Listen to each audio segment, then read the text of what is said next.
Hello friend, आज हम लोग डिस्कस करेंगे इस लेक्चर में जो है फुटिंग का एक क्वेश्चन है।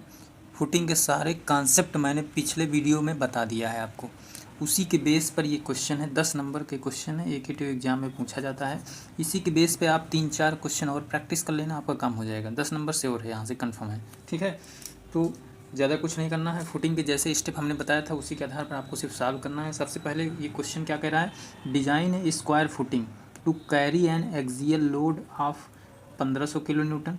यानी कि कॉलम में एक्सियल लोड कितना आ रहा है, 1500 kilo newton, from a 400 mm square tied column.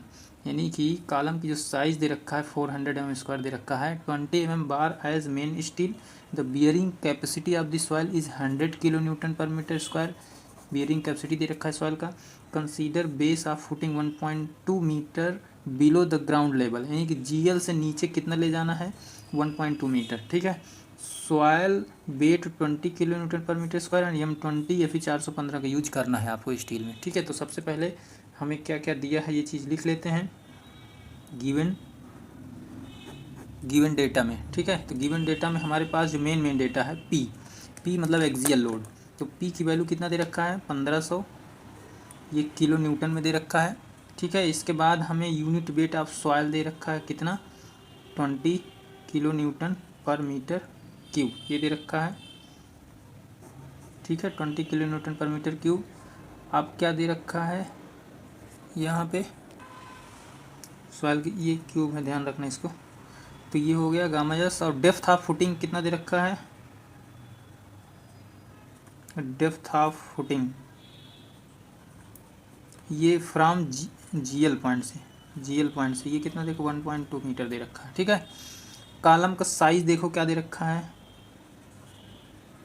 Column size दे रखा है 400 mm। ठीक, bearing capacity of the soil, bearing capacity SBC आपको कितना दे रखा है, 100 kilo newton per metre square. SBC का मतलब सॉइल बियरिंग कैपेसिटी। ठीक है, अब देखो स्टेप नंबर फर्स्ट में हमने क्या निकाला, determine area required for footing. हमें स्टेप नंबर फर्स्ट में ये निकालना है। तो एरिया रिक्वायर्ड फॉर फुटिंग का क्या मतलब है, इसका मतलब ये है कि हम टोटल एरिया में से, ध्यान से समझना, टोटल लोड में डिवाइड करने को क्या बोला था हमने, bearing capacity, SBC, bearing capacity of the soil. हमने कहा था जब आपको रिक्वायर्ड एरिया निकालना है, ए रिक्वायर्ड यहाँ पे लिख लेना, A required is equal to total load divide by safe bearing capacity. अब टोटल लोड में 10% आपको लोड ऐड करना है, किसका, फुटिंग का वेट मानेंगे 10%। तो 1500 तो लोड आ रहा है कॉलम के ऊपर। ठीक है, इतनी बात समझ आ गई। इसके बाद प्लस वेट 10%, तो 1500 का 10% आपको कितना हो जाएगा, 150। तो 150 इसमें ऐड कर देंगे। और SBC कितना दे रखा है, 100 दे रखा है। तो यहाँ से आप इसको कैलकुलेट करोगे तो ये आएगा 16.5 मीटर स्क्वायर। ये लो, आपको रिक्वायर्ड एरिया मिल गया, ए रिक्वायर्ड आपको मिल गया। यहाँ से स्टेप नंबर फर्स्ट में यही बात करना था। स्टेप नंबर 2 में यहाँ पे हमने बताया था कि जैसे ही आपको एरिया रिक्वायर्ड पता चल जाए तो आपको क्या करना है, आपको इस एरिया में एज्यूम करना है कि हम कौन सी फुटिंग बनाएंगे, हम स्क्वायर फुटिंग बनाएंगे। स्क्वायर फुटिंग की आपकी डिजाइन करना है, और क्वेश्चन में भी दे रखा है कि स्क्वायर फुटिंग डिजाइन करना है। तो हमें पता है, we know that square footing के लिए दोनों साइड क्या होती है, इक्वल होती है। A मतलब कह सकते हैं दोनों साइड क्या है, इक्वल है, या B जो भी मान ले, B में मान लेता हूँ। तो B इज इक्वल टू जो एरिया आया उसका रूट ले लो। तो 16.5 ये रूट हमने ले लिया, तो साइड पता चल जाएगा हमें। तो ये अप्रॉक्सीमेट अगर रूट ले रहे हैं तो 4.06 मीटर आ रहा है। तो एग्जैक्ट इतना नहीं प्रोवाइड करेंगे, इससे थोड़ा सा क्या कर लेंगे, बढ़ा के प्रोवाइड कर लेंगे। तो जब इसको आप बढ़ाओगे तो मैं एक साइड ये है 4.06 मीटर। ठीक है, तो दोनों साइड मिला के जब इसको हम बढ़ाएंगे तो हम यहाँ पे नीचे लिख दे रहे हैं, प्रोवाइड 4.5 मीटर साइज या side of square footing. 4.5 metre side of square footing, यानी कि आपको साइज मिल गई फुटिंग की 4.5 metre into 4.5 metre.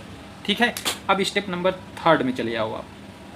Step number 3 में हमने क्या बताया था, find uplift pressure, find uplift pressure, हमें क्या फाइंड आउट करना है, अपलिफ्ट प्रेशर निकालना है। अब ये कैसे निकलेगा, इसको डिनोट करते हैं क्यू यू से, ठीक है। क्यू यू बराबर क्या होता है, factored load, factored load divide by area of footing provided, यानी कि आपने प्रोवाइड किया है 4.5, तो area of footing provided, footing provided, तो फैक्टर्ड लोड कितना हो गया आपके पास, फैक्टर्ड हो गया 1500, 1.5 से मल्टीप्लाई कर दो, डिवाइड बाई एरिया आपने क्या लिया 4.5 इंटू 4.5, यानी कि जो हमने बढ़ा के एरिया लिया था डिज़ाइन के समय, तो इसको आप कैलकुलेट करोगे तो ये आएगा 111.11 के लगभग आ जाएगा, ठीक है।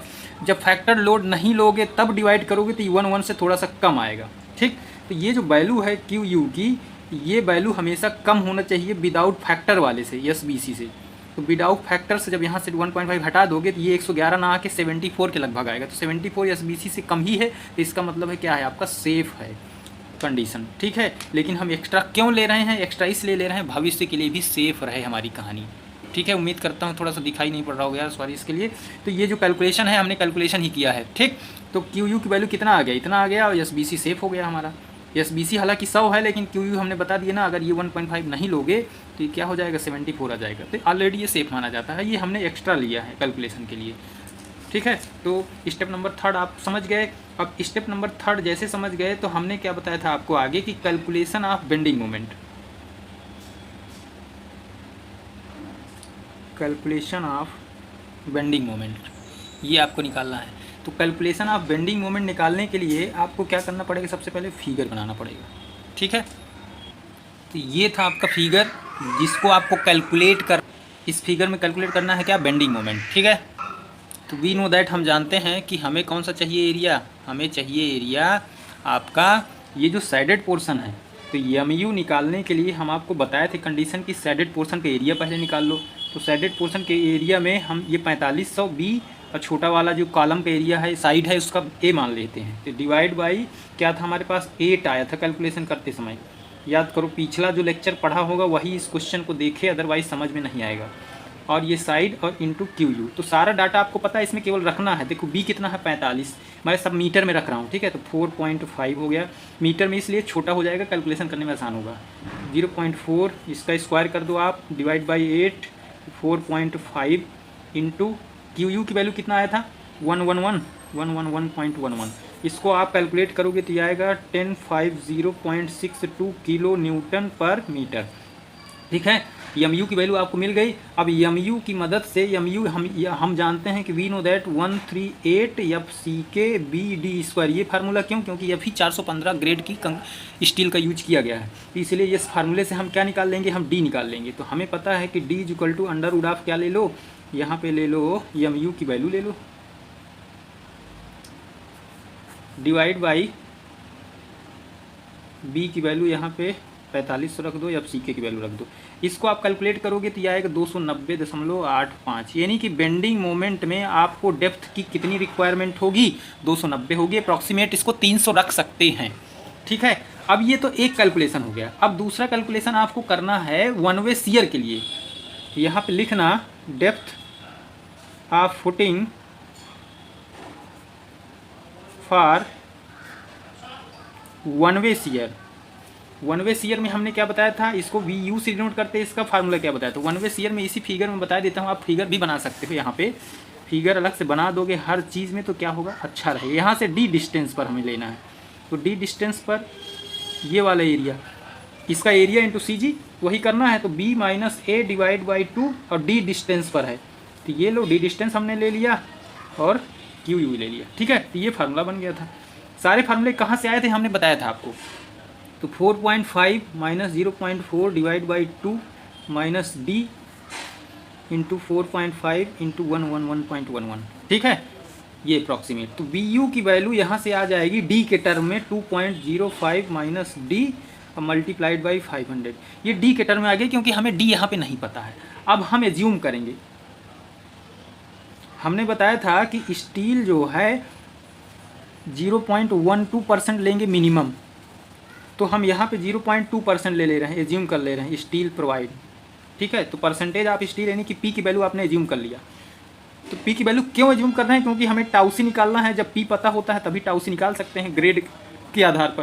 तो यहाँ से ये टाउ सी निकल गया, 0.332 आ गया न्यूटन पर mm²। तो जब टाउ सी यहाँ से ये पता चल गया आपको, तो आपको पता है कि टाउ वी बराबर होता है VU/BD, और हमें पता है कि टाउ वी हमने बताया था बराबर टाउ सी एज्यूम कर लेना, इसको इक्वल के मान लेना। तो टाउ वी की जगह हम टाउ सी लिख सकते हैं कि नहीं ले सकते। तो यहाँ से हमारा मकसद है VU निकालना। तो VU बराबर हो जाएगा टाउ सी B इंटू डी। तो ये हो जाएगा 0.32 इंटू 4.5 इंटू डी इंटू 10⁻3। 10⁻3 क्योंकि mm में है, इसीलिए हमने इसको कन्वर्ट कर लिया। तो ये आ जाएगा आपके पास 1 कितना आ जाएगा, यहाँ पे हमने रख दिया है सारा वैल्यू, यहाँ पे इसकी जगह रख दिए हैं, ये देख लो। तो ये आ जाएगा 1440 डी के टर्म में आपने VU निकाल लिया। अब इसी VU को यहाँ पे डी के टर्म में यहाँ पुट कर देना है। इसी VU को जब यहाँ पे आप पुट कर दोगे तो यहाँ से इक्वेशन बन जाएगा और डी आसानी से आप कैलकुलेट कर सकते हो। तो VU की जगह क्या लिख सकते हैं, 1440 डी इज इक्वल टू कितना हो जाएगा, 2.05 माइनस डी मल्टीप्लाइड बाई 500। तो यहाँ से आप डी बराबर क्या निकाल सकते हो, 529 mm, अप्रॉक्सीमेट 530 mm, ठीक है। तो ये डेप्थ किसकी वजह से आया, ये डेप्थ आपका आया 1 वे शियर की वजह से। अब हमें चेक करना है कि 2 वे शियर में कितना डेप्थ होगा, ठीक है। इसी प्रकार से हम 2 वे शियर में डेप्थ कैलकुलेट करेंगे। देखो यहाँ पे हमें निकालना है depth of footing for punching. आपको अकॉर्डिंग टू पंचिंग कैलकुलेशन करना है। तो पंचिंग के लिए फार्मूला हमने क्या बताया था, याद करो पीछे। फिगर यहाँ पे बना देना, फिगर इस तरह से बनेगा। अब d/2 डिस्टेंस पर लेना है, d/2 डिस्टेंस पर। तो d/2 डिस्टेंस पर चारों तरफ कुछ ये वाला एरिया हमें चाहिए, चारों तरफ बराबर बनाना फिगर, तो इस तरह से, ठीक है। अब यहाँ पे हमें निकालना है, तो यहाँ से यहाँ तक ये डिस्टेंस चाहिए हमें, ठीक, डेप्थ निकालने के लिए। तो हमें पता है कि यहाँ पे फार्मूला क्या हो जाएगा, BU2 इज इक्वल टू क्या हो जाएगा फार्मूला, ध्यान रखना इस बात को। BU2 इज इक्वल टू क्या हो जाएगा, यहाँ से यहाँ तक ये डिस्टेंस हो जाएगी, यानी कि A प्लस, या तो ये फार्मूला कैसे निकलेगा, यहाँ से यहाँ तक डिस्टेंस अगर निकालें तो टोटल में से, टोटल हमारे पास यहाँ तक B², इधर से इधर टोटल एरिया हो गया B²। B² में से माइनस कर दें इतना, तो माइनस हम कर देते हैं A प्लस D का होल स्क्वायर इंटू QU। तो ये फार्मूला हो गया अपने पास साइडेड पोर्शन का एरिया निकालने का। तो इसी में आपको VU2 को रख देना है। तो VU2 कैसे निकलेगा, VU2 के लिए हमको पता है कि टाउ सी BD बराबर VU होता है, यानी कि यहाँ से समझो VU/BD बराबर होता है टाउ U। इसको इधर ट्रांसफ़र कर दो तो VU बराबर हो जाएगा टाउ U BD, और टाउ U की जगह टाउ C लिख सकते हैं। तो VU बराबर हो जाएगा टाउ C BD। तो VU की जगह टाउ C BD लिख सकते हैं। तो tau C BD is equal to B² minus A plus D का होल स्क्वायर इंटू QU। इसी फार्मूले पे आपको रख देना है डाटा फिगर के आधार पर। तो टाउ सी कहाँ से मिलेगा, हम बताए थे कि टाउ सी के लिए आपको क्या करना है, टाउ सी बराबर 0.25 √FCK, इसको ले लेना है। तो FCK आपको पता ही है, FCK की वैल्यू यहाँ से कैलकुलेट कर लेना, टाउ सी की वैल्यू यहाँ पे सारी वैल्यू रख देना है आपको। तो ये मैं रख दे रहा हूँ, ठीक है, डायरेक्ट 5.031 D नहीं पता है हमें, इंटू 10⁻3, ठीक है। B और टाउ सी रख दिए, D नहीं पता, D के टर्म में हमने रख दिया, ठीक, इज इक्वल टू B की वैल्यू 4.5 का स्क्वायर माइनस A की वैल्यू 0.40 प्लस D नहीं पता, स्क्वायर के टर्म में रख दो, QU पता है 111.11, ठीक। इसको सॉल्व करोगे आप पूरा, तो यहाँ से D आ जाएगा 0.530 मीटर के लगभग। थोड़ा एक बार अपने से कैलकुलेशन कर लेना, हो सकता है मैं मिस्टेक कर दिया हूँ। तो हमने 530 mm यहाँ पे डेप्थ निकाल लिया, तो 530 को हम ले लेंगे 550, यहाँ पे लिख लेना, late assume approx depth is 550 mm and cover is 50 mm, so total depth कितना हो जाएगा 550 प्लस 50 कवर तो हो जाएगा टोटल 600। ठीक है, अब ये डेप्थ हमें लेके चलना है। क्यों ऐसा? क्योंकि तीनों में सबसे ज़्यादा जो लास्ट वाली डेप्थ निकालना ये है सबसे ज़्यादा, तो जो सबसे ज़्यादा जिसकी डेप्थ होगी वही तो हमें कैलकुलेशन में लेना है। इतनी बात समझ में आ गई? डेप्थ कैसे निकालना है? पंचिंग से निकालना है, वन वे शियर से निकालना है और मोमेंट से निकालना है, मोमेंट के माध्यम से निकालना है। तो यमयू से हमने निकाला, यमयू से जो निकाला वो डेप्थ आई थी 2 कितना आया था, यमयू से आपने निकाला है तो 290 आया था। ठीक है, फिर वन वे शियर से निकाला है तो वो कितना आया था 529 आया था। फिर VU2 पंचिंग से निकाला वो आया 530 आया। तो इसका मतलब यही डेप्थ है जो हमें मैक्सिमम लेके चलना है। नहीं तो अगर आप ये ले लोगे तो फेल नहीं कर जाएगा इन दोनों में, अगर आप ये ले लोगे तो इसमें फेल कर जाएगा पंचिंग में। तो हमें मैक्सिमम डेप्थ लेके चलना है। तो फुटिंग की आपको देखो क्या क्या मिल गया। तो आप एक फुटिंग की डिज़ाइन कर रहे हो, इस फुटिंग में आपको देखो एरिया पता चल गया, फुटिंग का एरिया आपने निकाला 4.5 ये रहेगा, 4.5 ये रहेगा। ठीक है, तो साइज़ ये निकाल लिया आपने फुटिंग का, कॉलम का साइज़ हमें लोड वोड सब पता है। तो साइज़ निकालने के बाद फुटिंग की डेप्थ निकाला जाता है। तो डेप्थ भी हमें पता चल गया, डेप्थ भी पता चल गया कितना रखना है, साइज़ भी पता चल गया कितना रखना है। ये सब डिज़ाइन के ही पार्ट हैं। अब हमें क्या निकालना है? अब हमें निकालना है area of steel, area of steel. सीख लो, ऐसे ही न्यूमेरिकल करना है। एरिया ऑफ स्टील के लिए क्या है? MU बराबर 0.87 FY AST D minus FY AST अपान FC के इंटू भी। ये पुराना फार्मूला है, हर जगह इसका यूज किए हैं हम। तो MU की वैल्यू हमें पता है 1050.62 into 10⁻6 is equal to 0.87, 415 FY की वैल्यू दे रखा है। AST आपको निकालना ही निकालना है। अब ब्रैकेट का मैं यहाँ नीचे लिख दे रहा हूँ। ठीक है, D माइनस, अब D भी आपको पता चल गया, D आपको पता चल गया। यहाँ पे कितना ले लिया 550, यहाँ पे आप 550 माइनस FY 415, AST निकालना ही निकालना है। FC कितना दे रखा है 20, V की वैल्यू ये चौड़ाई फुटिंग की 4.5। ठीक है, तो ये हो गया आपका। अब यहाँ से आपको क्या निकाल लेना है? यहाँ से आपको कैलकुलेट करके निकाल लेना है। यहाँ पे 4.5 मीटर में नहीं 45 mm में रख देना, क्योंकि ये mm में हो गया। यूनिट का विशेष ध्यान रखना। ठीक है, तो यहाँ से AST निकल जाएगा आपका। तो AST निकलेगा 5548.87 mm²। ये लो, यानी कि पूरे स्क्वायर फुटिंग में आपको इतनी स्टील डालना है। अब अगर एज्यूम कर लो आप, एज्यूम 16 mm फाई, तो 16 mm फाई आप डालोगे तो एज्यूम करके डिवाइड कर लोगे तो नंबर ऑफ बार पता चल जाएगा कि कितने नंबर आपको यूज करना है टोटल। ठीक है, ये भी पता चल गया आपको कितने नंबर ऑफ बार। अब इसके बाद LD निकालना है, डेवलपमेंट लेंथ। LD कैसे निकालते हैं? 0.87 FY into 5/4 tau BD। LD अपने से कैलकुलेट करना, इसको मैं नहीं कैलकुलेट करके बता रहा हूँ। ठीक है, ध्यान रखना इस बात को। फिर क्या है, फार्मूला में लास्ट में फिगर आपको बना देना है, रिप्रेजेंट कर देना है। ये कॉलम की साइज़ थी, जितना दिया था 400 ये दे रखा था। ये आपने टोटल निकाला था 4500 mm, ये आपने निकाला था। यहाँ मेन बार आप प्रोवाइड कर रहे हो इस तरह से। अब ये डिस्ट्रीब्यूशन बार मत लिख देना। ठीक है, ध्यान रखना इस बात को, डिस्ट्रीब्यूशन नहीं लिख देना है। ठीक, समझ गए इतना? तो क्वेश्चन समझ में आ गया होगा। अगर समझ में आ गया होगा तो वीडियो को लाइक करें, सब्सक्राइब करें। इतना बड़ा क्वेश्चन है, बाकी कोई बहुत बड़ी बात नहीं है। तो क्वेश्चन को आसानी से सॉल्व किया जा सकता है। तो आप क्या करो, अब अगले वीडियो में हम और क्वेश्चन के साथ या और नए टॉपिक के साथ चर्चा करेंगे। तब तक के लिए ओके बाय। अगले वीडियो में जो भी चर्चाएं होंगी बात किया जाएगा। ठीक है, ओके बाय।